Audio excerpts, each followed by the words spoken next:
So, standing out to college coaches.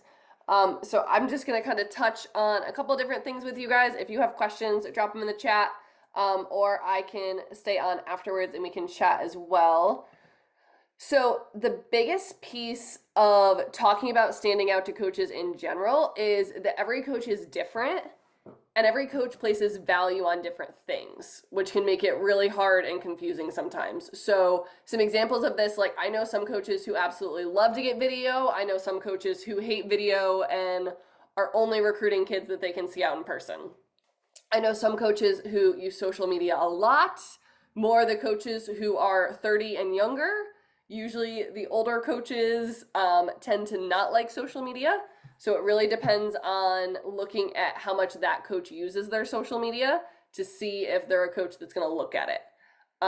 For example, some coaches want to talk to your travel ball coach a lot. Some coaches don't really care what your travel ball coach has to say, and they just want to talk to you guys directly.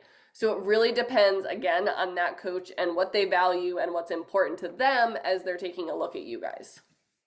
So jumping right into emails. We want to give coaches enough information that they need to recruit you without writing a novel.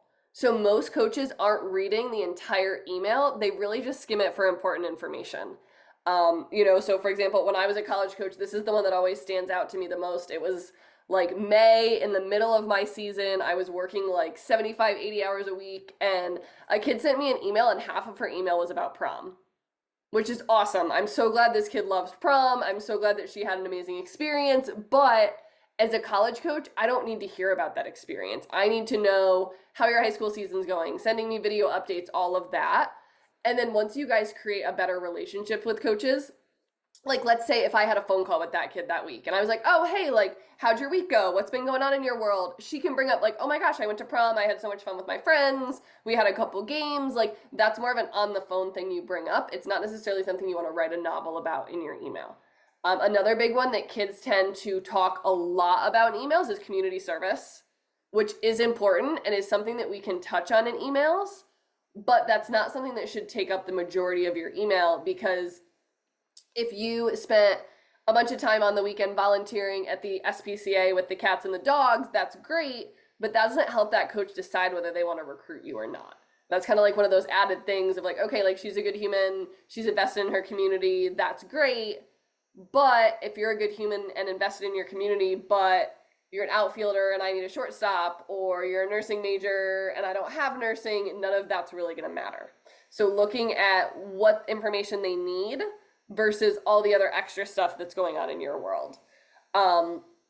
Within the first few sentences of your email, we want to give positions, major, GPA, and the event you'll be at, just so that they know right away, like, okay, I know I'm looking for this position in this class. She's got the GPA to get into my school and get some academic money. She'll be at this showcase event, this camp, whatever it is. I'm going to be there too. Great. I'm going to keep reading. And then also why you want to go to their school within the first few sentences. Because when you take the time to write that personalized bit to a coach, they tend to continue to read your email. Whereas if it just looks like a canned, like you copied and pasted it to 50 coaches, they're much less likely to finish your email because they don't feel like you want to play college softball for them. They feel like you just want to play college softball, right? And I know it's hard for you guys because you feel like coaches aren't responding a ton. They're looking at 9 million different athletes, things like that, but we do need to make them feel like their school is high up on your list, even if it's one of your backup schools, just so that they're engaging with you more likely to come watch you guys play, things like that. So we also want to add the following to every email you send, especially if you guys are on teams where you're maybe not showcasing as much. If you're a younger athlete where you're not seeing coaches at your games a ton yet, things like that. So video or video links. If your video's really long, send it to me so I can pop it up on YouTube, and then you can just send the link to them instead. A lot of those longer videos, they take forever to download to a coach's computer, or they're looking at emails on their phone and they can't download them easily. So they'll just skip through it. It's better to put a link that they can just click and watch that video. Your tournament schedule in every single email you send.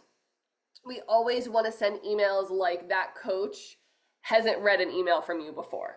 because most coaches are only reading 1 or 2 out of every 4 or 5 emails you send. So if you sent your tournament schedule once, but then that coach maybe didn't read that email, but they're reading this one, we want to make sure they see that schedule so that they can come watch you play.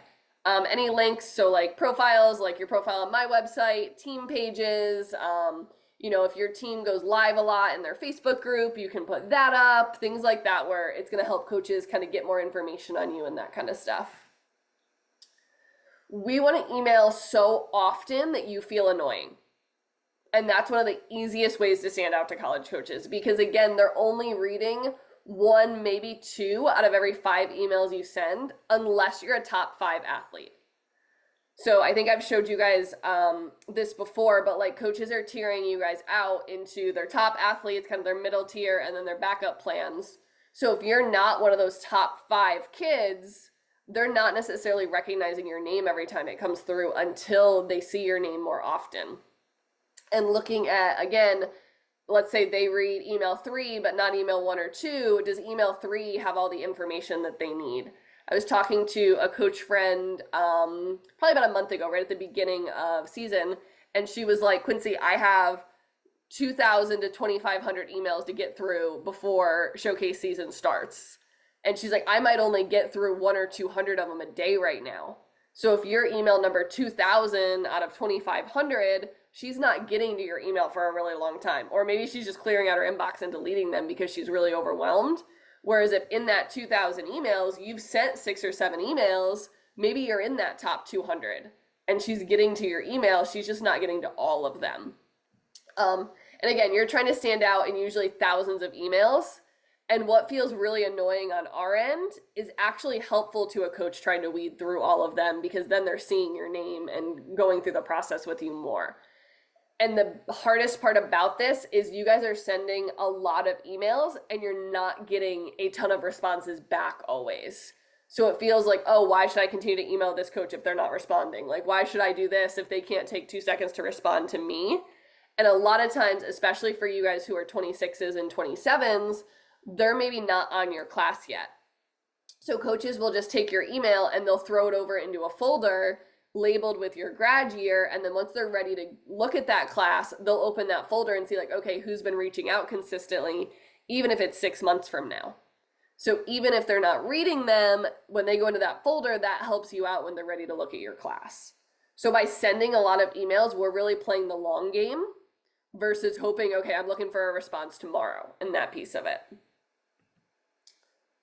So in video, and I talked to you guys a lot about video, again, especially if you're a kid where you're younger, you're not seeing a ton of coaches at games yet, maybe you're trying to go out of state, out of region, maybe you're just not playing a ton of showcases and you're still trying to stand out to coaches, video becomes really important. So video should be less than 3 minutes, if at all possible, and less than 4 at the max. And I went through and kind of calculated this out for you guys. So let's say a coach has 100 athletes that she needs to evaluate and look at their video. At 3 minutes per video, that's 300 minutes, which is 5 hours of video. I don't know many coaches that are spending 5 hours of their workday looking at video, even this time of year when they're in recruiting mode. Let's say a coach gets 1,000 emails from different athletes at 3 minutes. That turns into 50 hours of video, which is just astronomically insane, right? Like no coach is spending 50 hours on their computer going through video a week. So looking at the shorter we can keep your video, the easier it's going to be. The other piece is that if a coach isn't super intrigued by your video within the first 30 seconds, they're going to stop watching. So those first 30 seconds matter so much. I have a lot of athletes where they'll ask, like, what do I put at the beginning? We always want to put your best skill first. So I think that might be on the next slide. Oh, it is. Of course, I got ahead of myself. So we always want to put your best skill first and then highlight what makes you stand out. So whether it's your primary position or hitting. So for the most part, you guys as athletes tend to be more confident defensively or more confident hitting and offensively. So we want to put whichever you feel more confident and is going to showcase you the best first. And then we want to put your secondary and maybe a little bit of a third position last, so that they're seeing the thing that's going to make you the most recruitable, stand out the most within the first 30 seconds. then either hitting your defense, and then at the end we're going to be like, hey, if you like me and you watched all this video, like I can also do this in case you need this position too, or I can do this too. I'm an athlete. I'm not just a pitcher, or I'm not just a first baseman, or whatever that is. And that piece of standing out is really going to help a lot with that. So at showcase tournaments and kind of at tournaments in general, because there are a lot of coaches who are going out not just at showcases as well. I was talking to a coach friend this past weekend who was kind of bouncing from a showcase to a more local tournament because he had an athlete there, which is great. So if you're reaching out consistently and you're a 25, 26, like coaches are going to find a way to come see you play, whether it's they attend a camp you're going to be at, they come to a tournament, things like that. But who are you off the field? So in the dugout, in between games, during warm-ups, I have a lot of coach friends who go to games of athletes they know they like just to watch them during those 3 times. So whether it's they'll kind of hide a little bit during warm-ups and act like they're watching another game to watch a kid warm up and see, okay, how hard do they work when they don't think coaches are watching? How do they interact with teammates in the dugout? How do they interact with their coaches and their parents in between games? The second the game's over, do they jump on their cell phone, or are they interacting with their teammates and hanging out and things like that? Who are you when you don't think coaches are watching? Which kind of goes along a little bit with who are you off the field. Of, okay, if you're at a game and you don't think coaches are behind the backstop, but somebody's hiding out in left field watching you and you have no idea, are you still working just as hard as when that coach is behind the backstop? This is a really big one that we forget about a lot, but a lot of coaches will actually ask your travel ball coaches to play you out of position. So who are you when you're playing out of position or not on the field? And I actually just watched a really good interview with a basketball coach, so not quite our sport, but still applies, of she, for her top recruits, she goes to a game where she knows the kid's team is going to blow out the other team, where she knows they're going to win by 1,000,000. And she's looking for who is that kid when the game's not on the line? Can they still compete when their level of competition is super, super low? Can they still compete when they maybe get pulled halfway through the game and they're on the bench because they're ahead by so many? Are they being a good teammate still? Are they still engaged? Or are they running up and down the line in between innings? Or are they just sitting on the bench not doing a whole lot and just kind of checked out because you're ahead by so much? So all of those little things matter just as much as how athletic you are. And again, that kind of goes along with who are you when you're up or down by 8 is a big piece of that as well. So a lot of times if a coach is coming to see you play live, they already know they like you. Maybe it's you fit a positional need, you have a great major for their school. Maybe they've talked to a coach about you and they already know that you could possibly be a good fit. So they're really coming to games to see maybe something that's going to help them cross you off the list. Because remember, there are so many more athletes that are playing travel ball right now than there are college roster spots. So who are you when all of this other stuff is going on and maybe you're not in a tight game, you're not playing your starting position, whatever that is? So how do you interact with coaches, teammates, and umpires during games? Because a lot of times, by the time you guys are in high school, those habits are pretty ingrained. You know, so if you're a kid that's not a great teammate in high school, you're probably not going to be a great teammate in college. If you're a kid that's super respectful of umpires and doesn't complain and doesn't roll your eyes and shrug your shoulders, you're probably going to be that kid that acts that way in college too.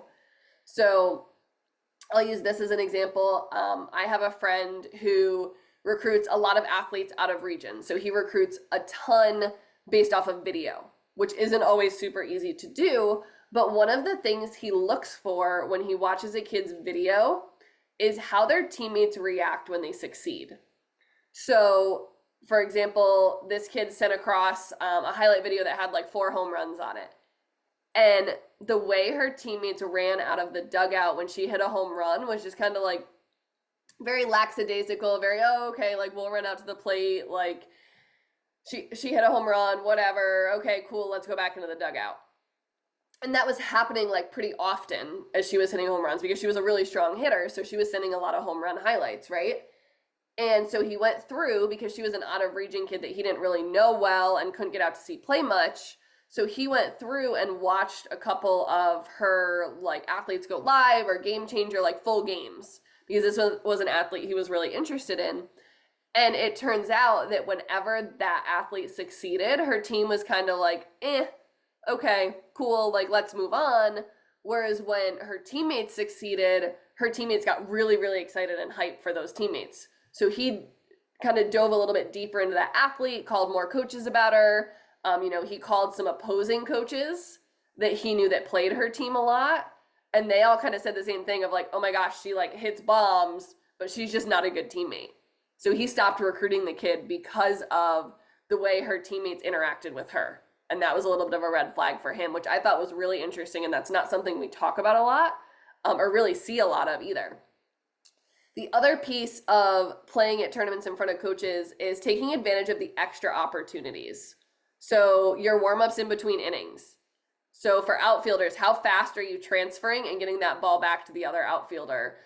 How are you taking ground balls in between innings? How quick is your footwork? Like the more seriously you take those reps in between innings, the easier it is for a college coach. Because let's say you're a shortstop and that coach is there for 4 innings and they don't see you field 1 ground ball live in a game, but they see you field 12, 15 ground balls in between innings and they go, okay, her footwork's really consistent. Her transfer is really fast. Like she comes up and is super smooth through the ball. Those are all things that you're repeating that they can go, okay, like that's a habit for that kid and that's muscle memory. I want to look at her and I want to continue to recruit her. Finishing plays defensively. And this is huge, especially for corners and catchers, right? So if somebody bunts or let's say you snag a great ball down the line as a third baseman that you know is foul, finish the play. Like obviously if it's like 10 feet foul, don't finish the play. But if you can like take a step or two, like come up, transfer, throw across the diamond to your first baseman, that's a rep that college coach gets to see that they otherwise wouldn't have if you just kind of came through and gave up on it because, oh, I know it's a foul ball. And especially with bunts for catchers, like you guys very rarely in a game get to field a bunt. If there's one that's foul that's close to you, pick it up, throw it, right? Show off your transfer, show off your footwork, all of that kind of stuff. Another thing that drives college coaches crazy is not running out plays on the bases. And not that on a foul ball you need to be running from first into second, sliding in, popping up, and coming back. But if you're a kid that's fast and we want to show off your speed, do that as much as humanly possible, even if you're hitting foul balls and things like that. So sticking with showcase tournaments, if you've had a conversation with the coach, interacted with them at camp, all of that, and you're walking by them, they're technically not supposed to talk to you guys during your tournament. So Division II and Division III coaches, junior college, NAIA, they can talk to you guys once your coach has released you at the end of the day. So let's say you are done with your game at like 4:30, you have your team huddle, your coach says, okay, like you're good, take the equipment back to the car, you're free for the night. That's when those coaches can have a conversation with you. But you might see coaches out and about that you have a personal relationship with, or you guys know already and you've been at camp and had some great conversations with. You can walk by them and kind of wave and acknowledge them. And some of them will strike up a conversation with you, even though they're not technically supposed to. But if they start that conversation, that's more on them, right? And some of them will like wave back and be like, hey, I can't talk to you, like let's talk later today, or I'll shoot you an email after the tournament or things like that. But you going out of your way to kind of wave and even just acknowledge them shows that coach that you're interested. Man, I'm ahead of myself today because I already said that they're allowed to communicate with you in person after your coaches have released you for the day. All right, if you don't play in a lot of showcases, or even if you guys are 14U, kind of that 27, 28, where you're playing in showcases, but you're not seeing a lot of coaches at your games yet, you still want to send emails about your games, and you never know. So this was an email from a coach from this past fall who is a good friend, and I reached out and I was like, hey, are you going to be at East Coast Showcase? Like, would love to catch up with you. And he's like, no, I really only went to East Coast yesterday. I've been at TNT. But if you see, like, just pulled into Mount Laurel, New Jersey for a small tournament for a girl. So this is a coach where there were two major showcases going on this weekend, and everybody was crazy and running all over the place to these two showcases. But he literally made the effort to stop by a no-name tournament that was an hour away from the East Coast Showcase, which was the biggest one that weekend, because this girl had consistently reached out, consistently showed interest, knew she wanted to go to that school, so he made the effort to go evaluate her. So those little things matter, and if a coach can, they'll find a way to get out and evaluate you. I have an athlete who was playing in a tournament yesterday, and one of my coach friends texted me and was like, hey, I just want to let you know, like, I'm going to be at so-and-so's 6 o'clock game because I need to see her play. And it was a smaller tournament without a ton of coaches at it. It was kind of a showcase, but not really. But that coach drove almost 2 hours to see that kid play in that specific game because she liked her video, the kid had shown interest, and it was a really good fit. So you literally never know unless you're communicating regularly.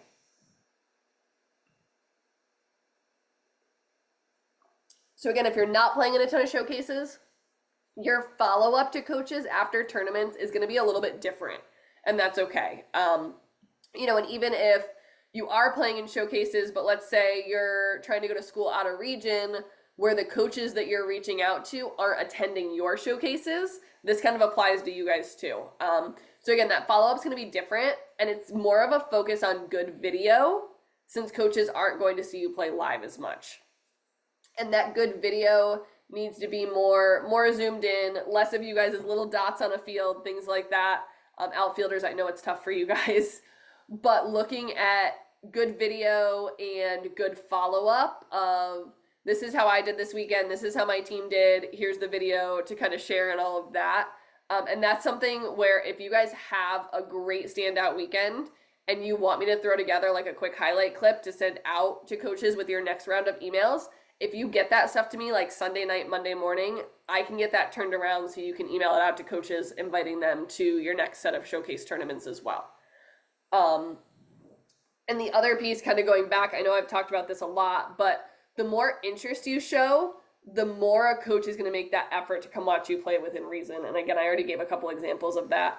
Or the more a coach is going to make an effort to, okay, let's say you send across your highlight reel for the weekend, you're out of region, you really, really love a school. Like if you're showing consistent interest, that coach might take time on a Monday morning to sit there and watch a full game of yours on Game Changer or Athletes Go Live and really start to evaluate you more and invest extra time in recruiting you past just their normal showcase schedule because they can't get out and see you play if you're out of region as easily because you're putting in that effort. So that's a big piece of it as well.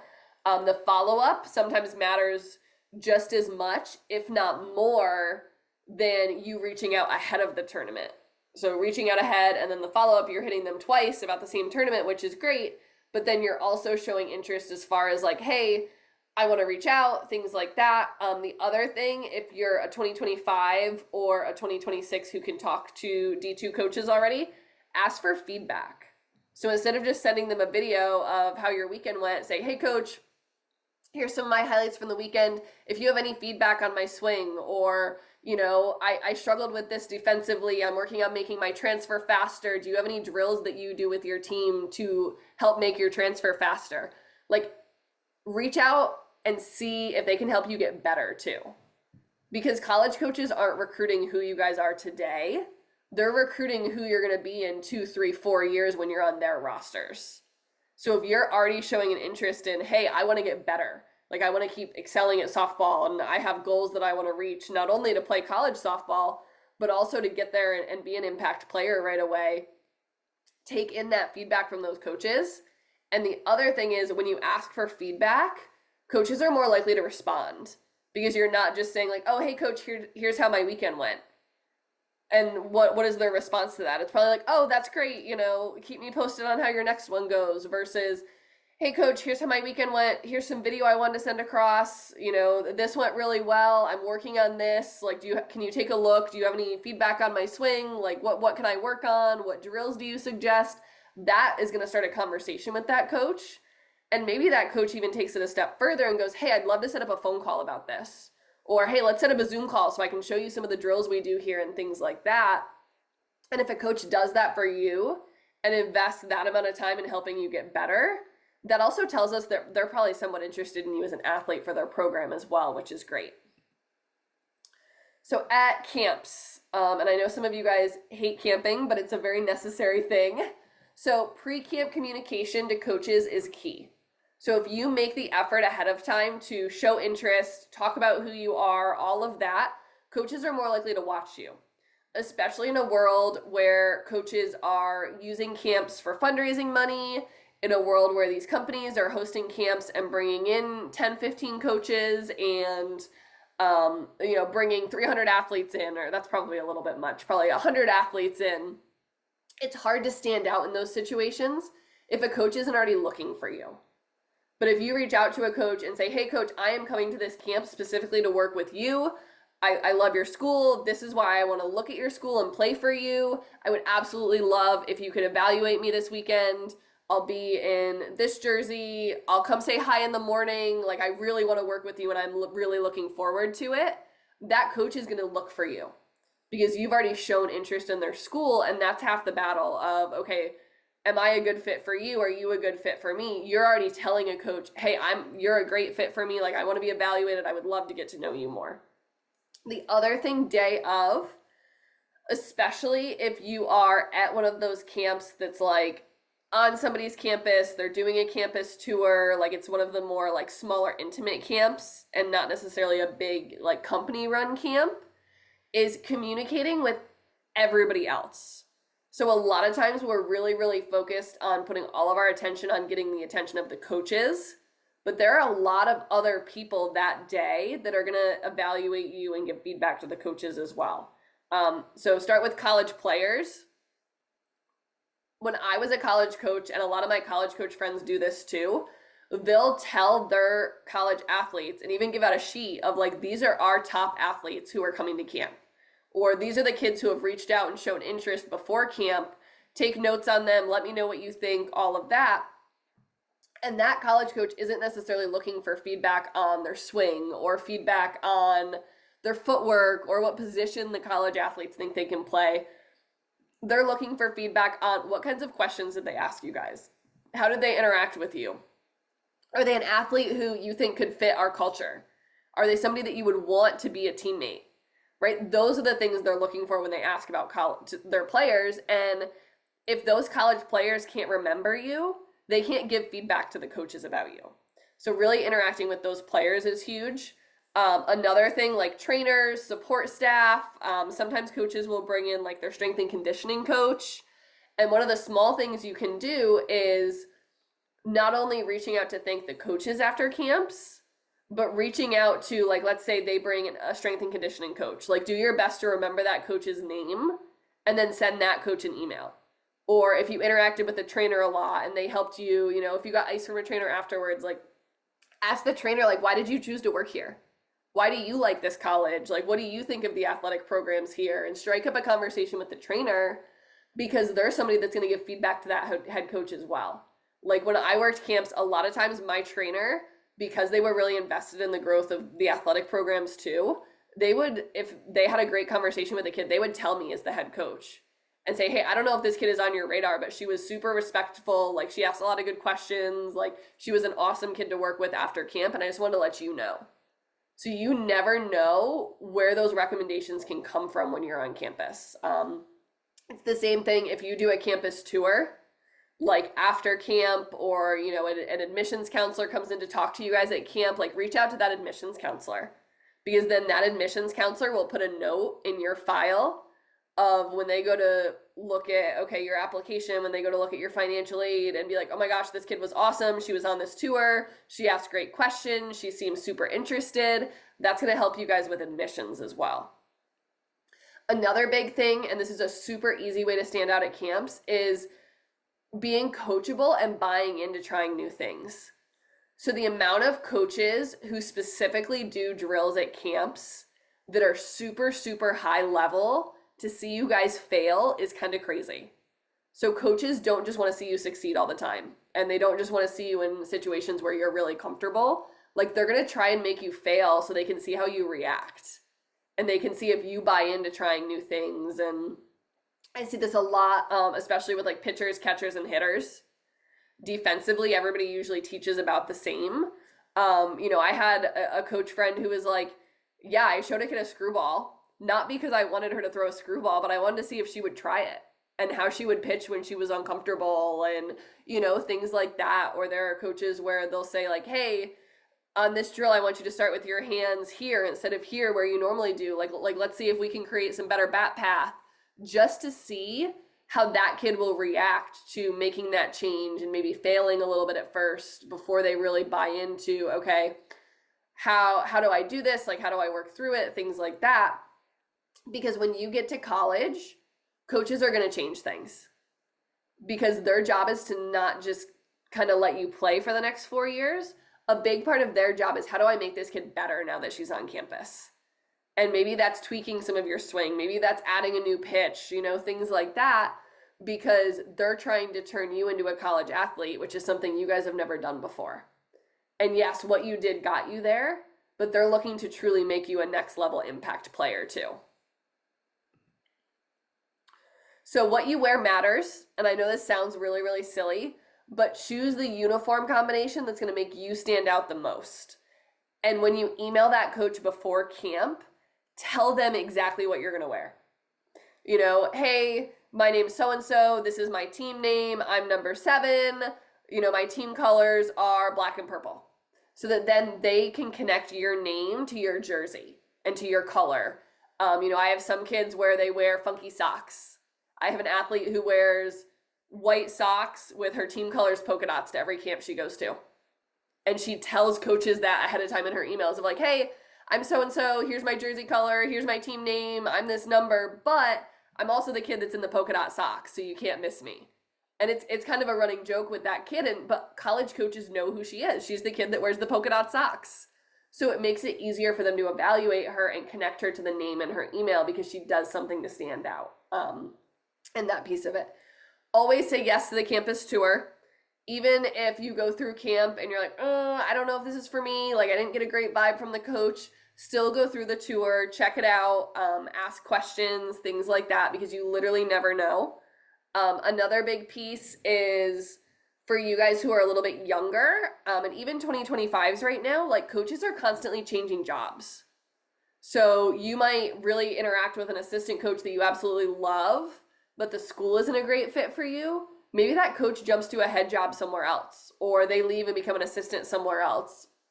So the more you can interact with those coaches, the more opportunity you have either at that school or possibly at a new school as well. Another one that's kind of hard but really important, you want to separate yourself from your parents as soon as you can when you get there.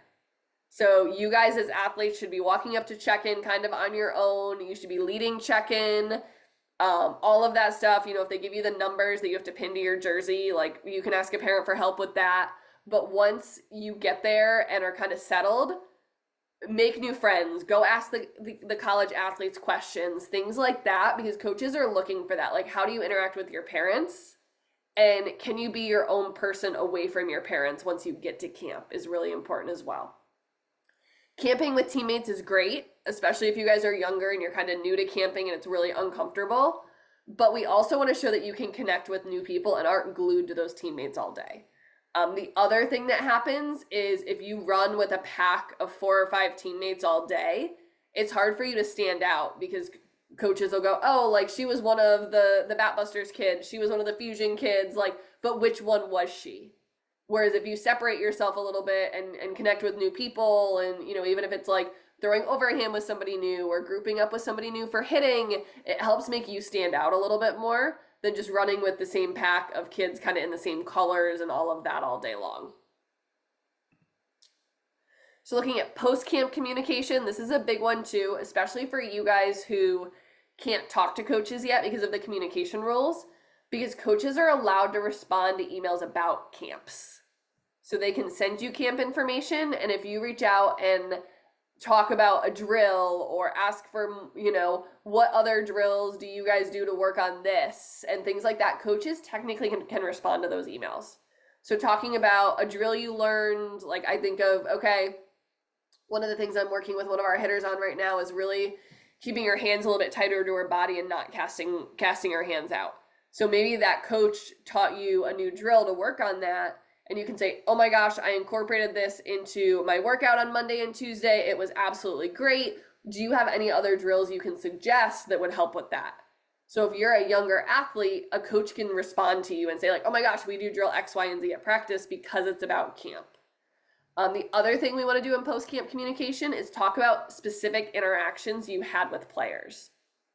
And try your best to remember those players' names, because when you name drop them in your email to the coach, it again shows that you're paying attention. It shows that you're invested in creating relationships and things like that beyond just show up to camp and show off your skills and hopefully get recruited.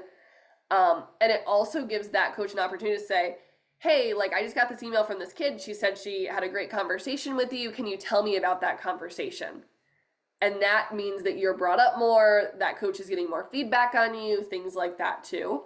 I know it's really hard to remember their names.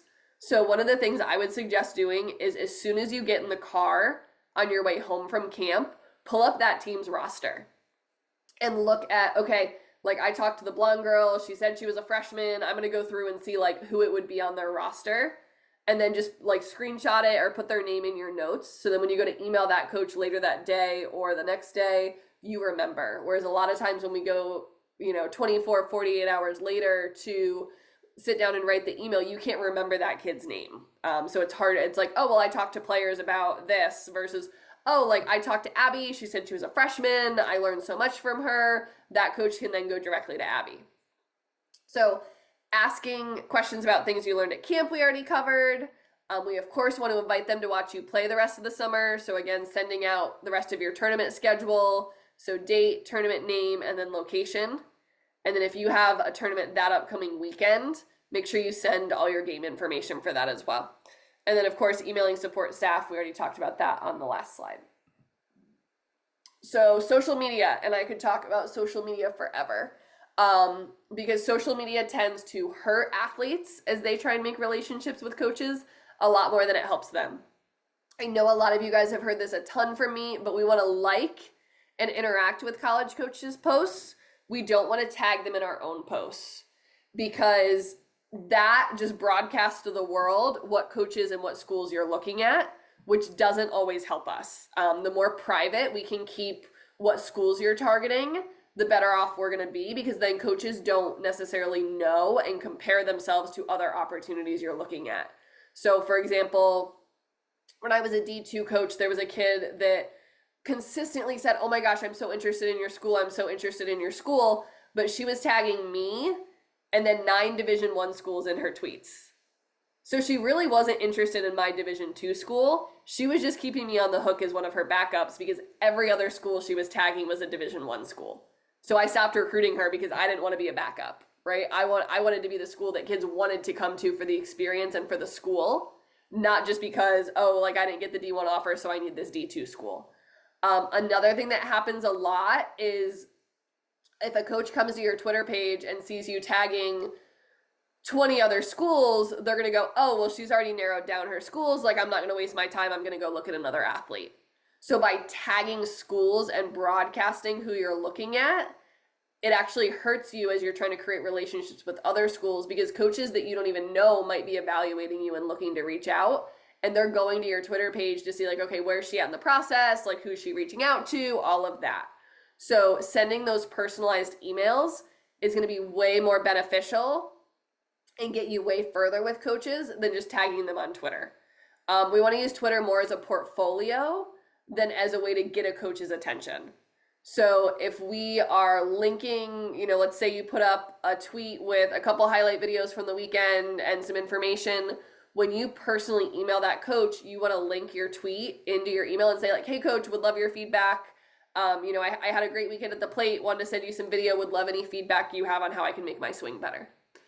That's going to bring that coach to your Twitter page and hopefully get them to follow you so that they can continue to see your updates versus you just consistently tagging them, because a lot of you guys tag coaches, but those coaches don't follow you. So the only way they're seeing your stuff is when you tag them, but then we broadcast it to everybody. Whereas if you're consistently sending the link to your tweets and your emails, that coach is naturally going to go to your page and then hopefully follow you from there versus just getting the notification that they got tagged in another tweet, and that piece of it. The other thing on social media, we want to go more video over stats. And I know we talk about this a lot. Again, I'm sorry, but coaches are looking at video way more than they're looking at stats because they don't know who you're playing stats wise. Like if you went 700 for the weekend, maybe you played absolutely terrible competition and should be going 700 for the weekend.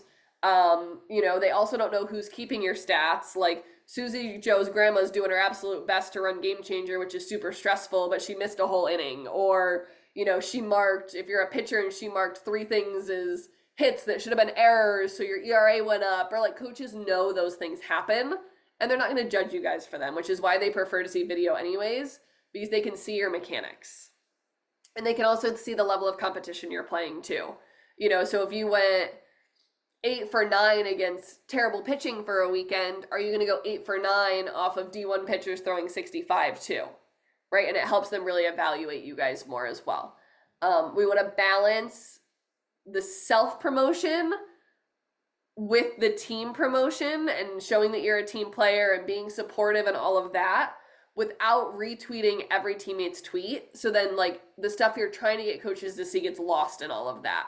So it's definitely a balance of your Twitter page not being me, I did this, recruit me, versus, okay, there's so much team stuff on there and so much support for teammates that your own stuff is getting lost. So I always pick on Sarah. She's one of our committed athletes. She's a 2025. Her Twitter page is awesome.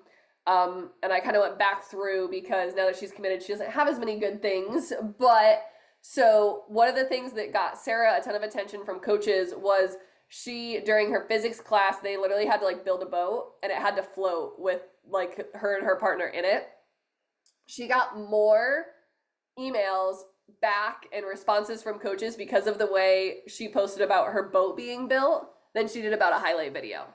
Because she was looking at some higher academic schools. This was a physics class. So it created a lot of really great conversations with her, with college coaches that they wouldn't have had otherwise because they had a way to connect outside of softball.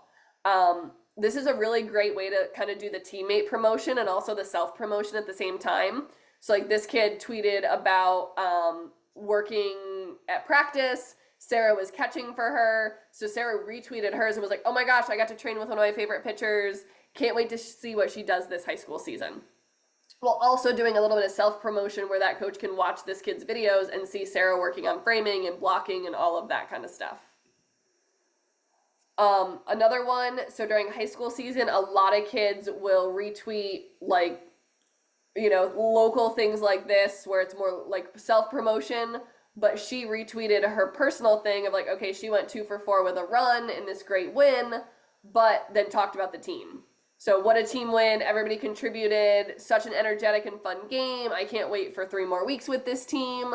But then there's also that little bit of self-promotion there too of like, hey, this was a big win for our team and I went 2 for 4. This is another great way to hit on community service too, of like she volunteered with her family at Girls on the Run, and showed that like she's passionate about that and things like that. And there were a couple of coaches where they were like, oh my gosh, like we work with Girls on the Run too, or we go into our local all-girls school and help run field day, and it was an easy way for her to connect with coaches about something outside of softball.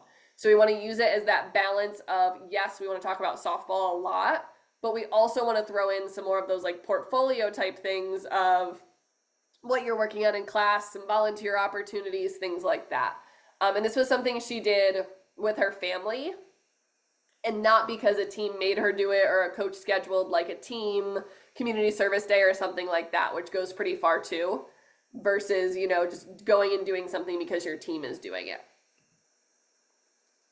Oh, that's on there twice. We already talked about all that.